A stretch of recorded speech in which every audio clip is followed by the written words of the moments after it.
പിന്നെ വരുന്നത് ഹോപ്പ്ലെസ് ആണ്. ഒന്നുമില്ല, ഇനി അങ്ങോട്ടേക്ക് ഒന്നുമില്ല.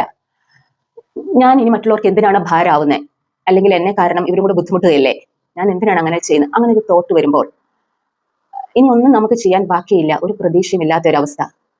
ആ ഒരു അവസ്ഥയിലും ആൾക്കാർ സൂയിസൈഡിലേക്ക് പോകും. പിന്നെയുള്ളത് മീഡിയ എക്സ്പോഷർ. അതിപ്പോൾ വളരെ വലിയ ഗുരുതരമായ ഒരു അവസ്ഥയാണ് ഉണ്ടാക്കുന്നത്. ഈ അടുത്ത കാലത്ത് ഒരു ചെറിയൊരു പെങ്കൊച്ച് അവളുടെ കൊറിയൻ സിംഗർ മരിച്ചുപോയി എന്ന് പറഞ്ഞിട്ട് ഈ കുട്ടി സൂയിസൈഡ് ചെയ്തിരിക്കുന്നു.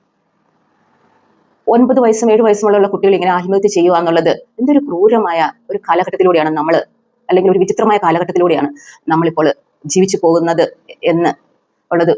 അതും എസ്പെഷ്യലി നമ്മുടെ കേരളത്തിലാണ് ഇതെല്ലാം സംഭവിക്കുന്നത് എന്നും, സാക്ഷരതയിൽ മുൻപന്തിയിലുള്ള ഈ കേരളത്തിൽ 9 വയസ്സുകാരൻ ഒരു കുട്ടിയുടെ അച്ഛനാവുക, ഇതൊക്കെ നമ്മൾ പത്രങ്ങളുടെയും മാധ്യമങ്ങളുടെയും ഒക്കെ വായിച്ചതാണ്. കോവിഡിന്റെ സമയത്ത് മാതൃഭൂമി പത്രവും കുറെ സൈക്കോളജിസ്റ്റും കൂടെ ഡോക്ടേഴ്സും കൂടെ എല്ലാം കൂടെ ഒരു പ്രോഗ്രാം നടത്തിയിട്ടുണ്ടായിരുന്നു.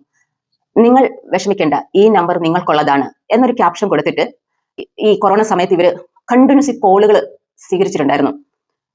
ഇവര് ഒരു 3000-4000 മേലെ കോളുകൾ ഡെയിലി അവർക്ക് ഇങ്ങനെ വരുമായിരുന്നു. ഒരു പാനൽ തന്നെ അതിനുവേണ്ടി ഇരുന്ന് വർക്ക് ചെയ്തിട്ടുണ്ട്. അത് കണ്ടിന്യൂ ചെയ്തു പോയി. ഒരു ഹലോയില് 2 മണിക്ക് 3 മണിക്കും ഒക്കെ വരുമായിരുന്നു പോലും ആ ഒരു ടീം. 2 മണി 3 മണിക്ക് ഒരാൾ വിളിച്ചിട്ട് പറയണം, ഞാൻ ആത്മഹത്യ ചെയ്യാൻ പോവാണ്, നിങ്ങൾക്ക് എന്ത് ചെയ്യാൻ പറ്റും. അങ്ങനെ ഭയങ്കര അഗ്രസീവായിട്ട് പോലും ആൾക്കാർ വിളിച്ചിട്ടുണ്ട്. അവരെ പറഞ്ഞു മനസ്സിലാക്കിയിട്ടുണ്ട്. കൊറോണ പിടിച്ചതിന്റെ പേരിൽ ആത്മഹത്യ ചെയ്തവരുണ്ട്. പക്ഷെ അവർ ആ കൊടുത്ത ഒരു കരുതൽ, ഒരു ഹലോയിൽ അവർ കൊടുത്ത കരുതൽ, അത് വളരെ മനോഹരമായിരുന്നു. ഇപ്പോഴും ആർക്കൊക്കെയോ വേണ്ടി അവരത് ചെയ്തു. അവരെല്ലാം ഇന്ന് ജീവിച്ചിരിക്കുന്നുണ്ട്.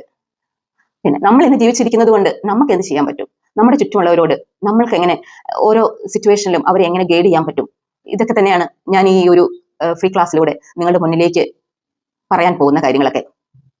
ഈ അഡോളസൻസ് സ്റ്റേജിലെ കുട്ടികൾക്ക് 18 വയസ്സ് കഴിയണം. ഇവർക്ക് ഇമോഷണൽ ബാലൻസ് പക്ക ആവണമെങ്കിൽ ഇവർക്ക് മച്ചുവർ ആവണം. അതിന് താഴെയുള്ള കുട്ടികളാണ് ഈ സോഷ്യൽ മീഡിയയിൽ ഭയങ്കരമായിട്ട് ഇൻവോൾവ് ആയിരിക്കുന്നത് എന്നുള്ളത് കൊണ്ട് സോഷ്യൽ മീഡിയ ആണ് അവരെ ഭരിക്കുന്നത്. തൊഴിലിടങ്ങളിൽ കടബാധിത, കൃഷി നശിച്ചു, അങ്ങനെ ധാരാളം കർഷക ആത്മഹത്യകളെല്ലാം നമ്മൾ കണ്ടിട്ടുണ്ട് അല്ലെ. അവരുടെ ഫിനാൻഷ്യൽ കയ്യിലുണ്ടായിരുന്ന എല്ലാം തീർന്നു കൃഷി ഇറക്കിയിട്ട്.